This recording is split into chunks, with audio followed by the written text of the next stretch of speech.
آیت نمبر 282 ہے، یا ایھا الذین آمنو، اے لوگو جو ایمان والے ہو۔ اب ایمان والوں کو جو ہے ایک عملی معاملہ جو ہے وہ سکھایا جا رہا ہے، ایک مالی معاملہ سکھایا جا رہا ہے۔ اذا تداینتم بدین، جب کبھی تم ادھار کا معاملہ کرو، الی اجل مسمی، جس میں ایک مدت تم لوگ مقرر کر لو، فاکتبوہ، تو ایسے معاملات کو لکھ لیا کرو۔ گویا کہ ڈاکومنٹیشن جو ہے وہ آپ کی پوری ہونی چاہیے، تو یہ آیت مبارکہ اس کے بارے میں ہمیں بتا رہی ہے۔ وَلْیُکْتُب، اور چاہیے کہ لکھے، بینکم، تمہارے درمیان میں، کاتب، لکھنے والا، بالعدل، احسان کے ساتھ۔ اب یہ تو باقاعدہ ایک پیشہ بن چکا ہے، سبجیکٹ بن چکا ہے، اور اس پہ ادارے بھی ہیں کہ دو لوگوں کے درمیان میں ایگریمنٹ کیسے لکھوانے ہیں، اس میں کیا کیا شرائط ہونی چاہیے، اور اس کو سائن کیسے کروانا ہوتا ہے۔ تو گویا کہ اس بات کی ترغیب، یا یوں کہیں کہ اس پیشے کی طرف جو ہے ترغیب قرآن پہلے سے دے رہا ہے کہ یہ باقاعدہ جو ہے لکھنے لکھانے کا معاملہ تحریری طور پہ ہونا چاہیے۔ ولا یابا کاتب، اور نہ انکار کرے لکھنے والا، ان یکتبہ، کہ وہ لکھے گا اس کو، کما علمہ اللہ، جیسا کہ اللہ تعالیٰ نے اس کو سکھایا ہے۔ اب یہاں پہ یہ جو لکھنا لکھانا ہے، ڈاکومنٹیشن کا کام ہے، اور ہمارے بینکنگ نظام میں بھی اس کی کتنی اہمیت ہے، لیکن یہ سارا علم جو ہے اللہ پاک فرما رہے ہیں کہ جیسا اللہ نے اس کو سکھایا ہے، اس کو چاہیے کہ وہ ویسا ہی لکھے۔ اب ہماری سوچ تو یہ ہے کہ صرف قرآن کا یا حدیث کا علم جو ہوتا ہے یہی اللہ تعالیٰ کا علم ہوتا ہے، لیکن بار بار قرآن اس بات کے اوپر زور دیتا ہے کہ دنیا میں جو علم بھی ہے وہ سب اللہ تعالیٰ کا ہی ہے۔ دنیا میں کوئی علم جو ہے وہ کسی اور سے کہاں سے آ سکتا ہے؟ لہٰذا یہاں پہ اس تحریری معاملے کو لکھنا لکھانا بھی جو ہے اس کی نسبت جو ہے وہ اللہ تعالیٰ کی طرف کی گئی ہے۔ اور دوسری اہم بات یہ بھی ہے کہ انسان کے پاس جو علم بھی ہے وہ اپنے علم سے جو ہے دوسروں کو سروس دے، دوسروں کی خدمت کرے، اپنے علم کو جو ہے صرف اپنی ذات تک نہیں رکھنا چاہیے بلکہ دوسروں کو بھی دینا چاہیے۔ فَلْیَکْتُب، پس چاہیے کہ لکھوائے، وَلْیُمْلِل، اور املا کروائے، الذی، وہ شخص، علیہ، حق ہو، جس کے اوپر حق ہے، یعنی کہ جو یہ سارا معاملہ کر رہا ہے اس کو چاہیے کہ وہ سارا معاملہ تحریر کروائے، وَلْیَتَّقِ اللَّهَ رَبَّهُ، اور چاہیے کہ وہ ڈرے اپنے رب سے۔ اس آیت مبارکہ میں ہم بار بار تقویٰ کو دیکھیں گے، جبکہ ہماری سوچ تو یہی ہے کہ تقویٰ کا تعلق جو ہے وہ تہجد کے ساتھ ہوگا، نمازوں کے ساتھ ہوگا، تلاوتوں کے ساتھ ہوگا، لیکن ہم دیکھتے ہیں کہ عملی معاملات میں، چاہے وہ میاں بیوی کا معاملہ ہو یا لین دین کے معاملے ہوں، مالی معاملات ہوں، وہاں پہ اللہ تعالیٰ بار بار جو ہے وہ تقویٰ کا ذکر فرماتے ہیں کہ ان تمام کاموں میں خاص تقویٰ کا اہتمام کریں۔ وَلَا يَبْخَسْ مِنْهُ شَيْئًا، اور اس لکھنے لکھانے میں کسی قسم کی کوئی کمی نہیں کرنی چاہیے۔ آیت نمبر 282 ہے، وَلَا يَأْبَ الشُّهَدَاءُ، اور گواہ انکار نہ کریں، اذا ما دعوا، جب ان کو بلایا جائے گواہی دینے کے لیے، وَلَا تَسْأَمُوا، اور سستی نہیں ہونی چاہیے، ان تکتبوہ، کہ تم لکھ لو معاملے کو، صغیراً، چاہے وہ معاملہ چھوٹا ہو، او کبیراً، یا وہ معاملہ بڑا ہو، الی اجلہ، جبکہ وہ معاملہ ایسا ہو کہ جس میں کوئی مدت مقرر کر دی جائے کہ یہ اتنی مدت تک کے لیے معاہدہ ہے، تو بھی چھوٹا بڑا نہیں دیکھا جائے گا، اس کو لازمی طور پہ لکھا جائے گا۔ ذالکم اقسط عند اللہ، اللہ تعالیٰ کے نزدیک یہ طریقہ جو ہے یہ انصاف کے بہت نزدیک ہے۔ وَأَکْمُلِ الشَّہَادَةَ، اور اس طریقے سے شہادت کو قائم کرنا بھی بہت آسان ہے۔ وَأَدْنَىٰ أَلَّا تَرْتَابُوا، اور اس بات کی بھی ضمانت ہے کہ تم کسی قسم کے شک میں نہیں پڑو گے جب تم معاملات کو لکھ لیا کرو گے۔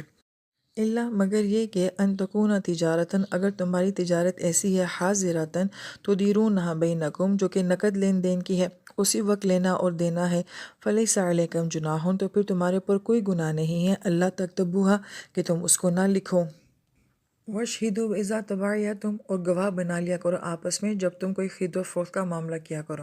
وَلَا يُضَارَ كَاتِبٌ، نہ لکھنے والے کو کوئی تکلیف دینی چاہیے، وَلَا شہید، اور نہیں گواہ کو کوئی تکلیف دینی چاہیے۔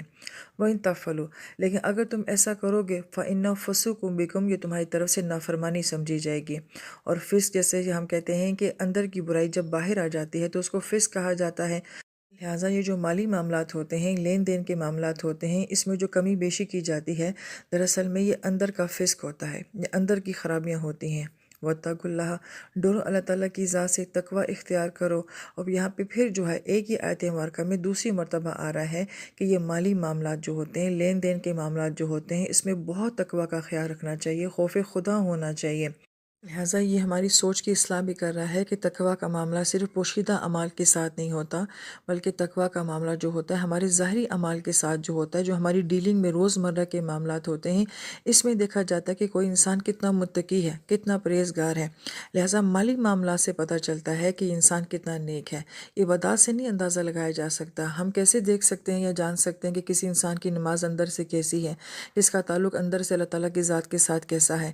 ہاں، لیکن اس کے معاملات سے سے جو ہے اس کے تقوی کا اور اس کے ایمان کا اندازہ لگایا جا سکتا ہے۔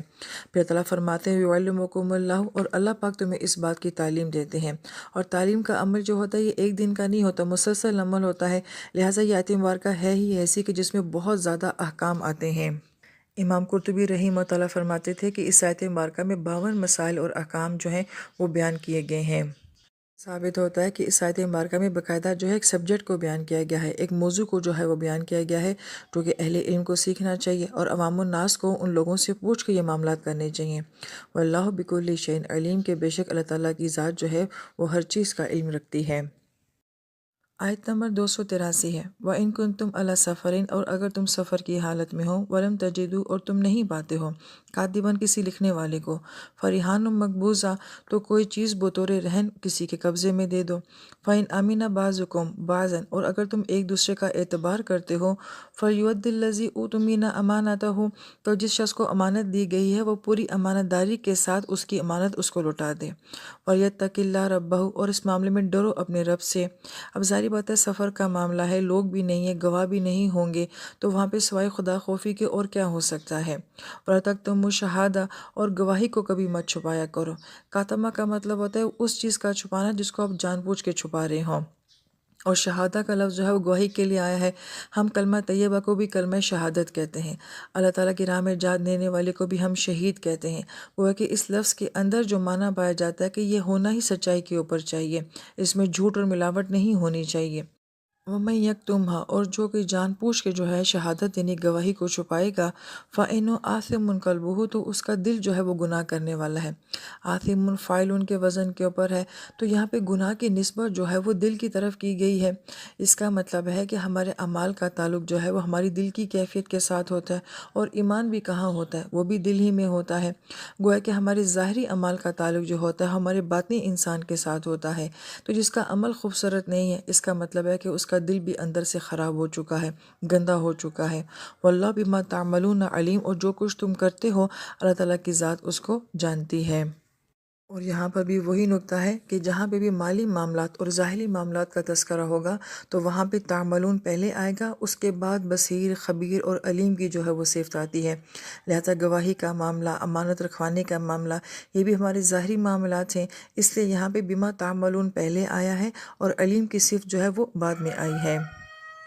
لہٰذا ترجمے میں اس نقطے کو ضرور دیکھنا چاہیے کہ جس کے اوپر آیت مبارکہ کی تکمیل ہو رہی ہوتی ہے کہ ہمارے کچھ اعمال کا تعلق جو ہوتا ہے ہمارے عمل کے ساتھ ہوتا ہے، اور کچھ اعمال کا تعلق جو ہے ہمارے قلب کے ساتھ یعنی کہ دل کے ساتھ ہوتا ہے۔ لہٰذا جہاں پہ عملی اعمال کی بات کی جائے گی وہاں تعملون پہلے آئے گا، اور جہاں پر قلبی اعمال کی بات آئے گی وہاں پہ ہم دیکھیں گے کہ بصیر، خبیر اور علیم کی صفت جو ہے وہ پہلے آئے گی اور تعملون جو ہے وہ بعد میں آئے گا۔ واللہ اعلم۔